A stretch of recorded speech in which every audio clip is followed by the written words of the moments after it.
নমস্কার বন্ধুরা, আপনারা দেখছেন স্বাদবাহারের রান্না।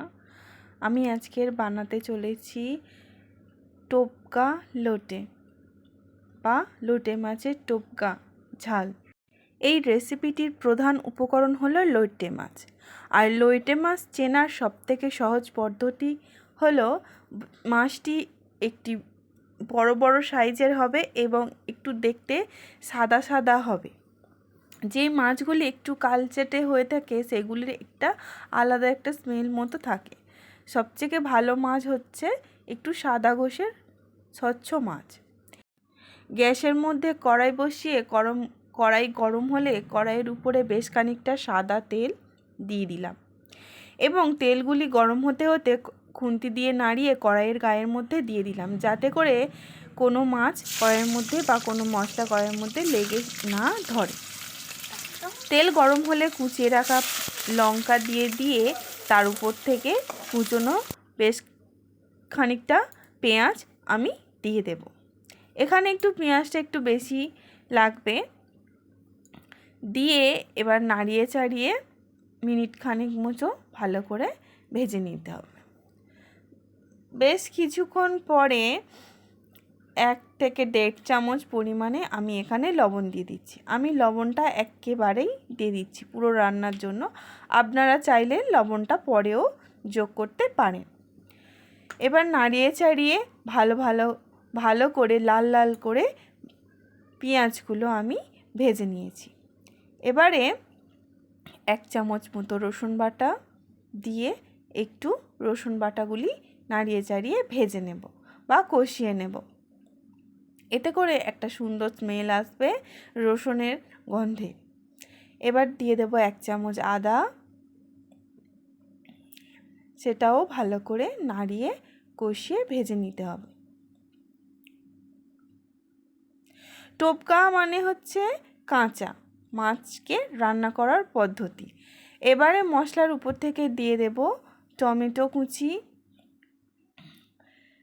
এই রেসিপিটার প্রধান টেস্ট আসে টমেটো ও ধনেপাতার জন্য। এই দুটি উপকরণ বাদ দিলে এর স্বাদ অনেক অংশে কমে যাবে। ভালো করে এই মতো অবস্থায় নাড়িয়ে চাড়িয়ে কষিয়ে নিতে হবে এবং খেয়াল রাখতে হবে টমেটোগুলো যেন গলে গলে মতো আসে। তারপরে 1 চামচ হলুদ গুঁড়ো এবং আপনার ঝাল যেমন চান সেই পরিমাণে লাল লঙ্কার গুঁড়ো দেবেন। আপনারা যদি লঙ্কার গুঁড়ো না খেতে চান তার জন্য কাশ্মীরি লঙ্কার গুঁড়ো দিতে পারেন রং আনার জন্য। এবার মশলাগুলিকে ভালো করে কষিয়ে নেব। যখনই দেখব মশলাগুলি কড়াইয়ের মধ্যে লেগে যাচ্ছে, লেগে গেলে যেহেতু পুড়ে যাওয়ার সম্ভাবনা, উপর থেকে একটু জল দিয়ে আবারও ভালো করে যতক্ষণ না তেল ছাড়ে মশলা থেকে ততক্ষণ কষিয়ে নিতে হবে। ভালো করে নাড়িয়ে চাড়িয়ে যখনই উপর থেকে তেল ছাড়তে শুরু করবে তখনই তার মধ্যে দিতে হবে 1 চামচ ধনের গুঁড়ো এবং 1 চামচ জিরের গুঁড়ো দিয়ে আবারও ভালো করে নাড়িয়ে কষিয়ে নিতে হবে। এতে করে মশলার স্বাদটা আরও বেড়ে যাবে।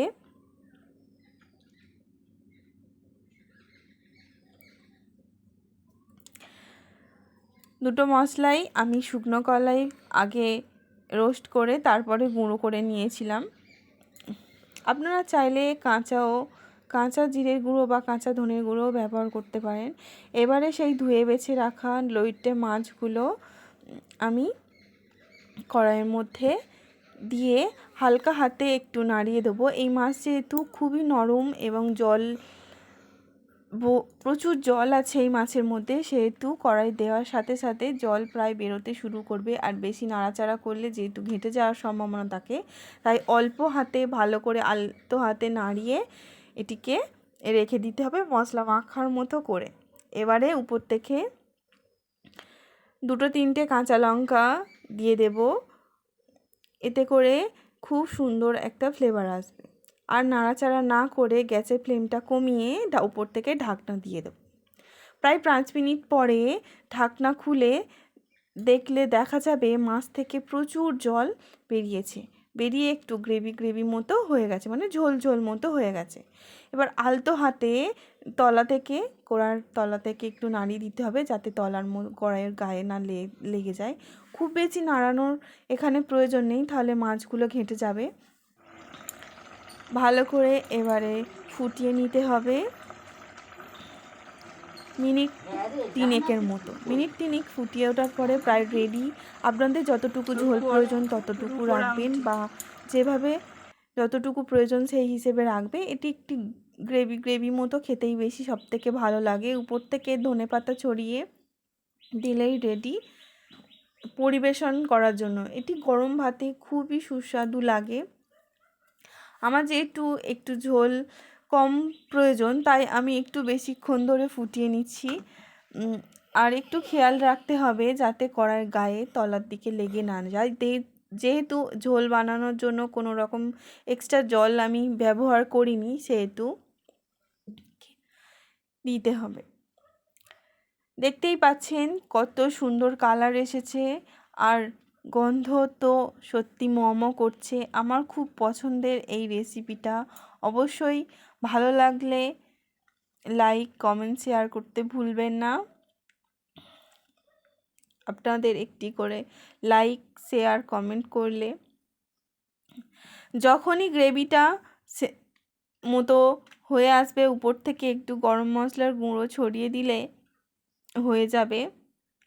আপনারা চাইলে গরম মশলা না দিতেও পারেন। দেখেছেন আমাদের সবাই একটু গাঢ় গায়ে গায়ে রান্না পছন্দ করে। অনেক ধন্যবাদ।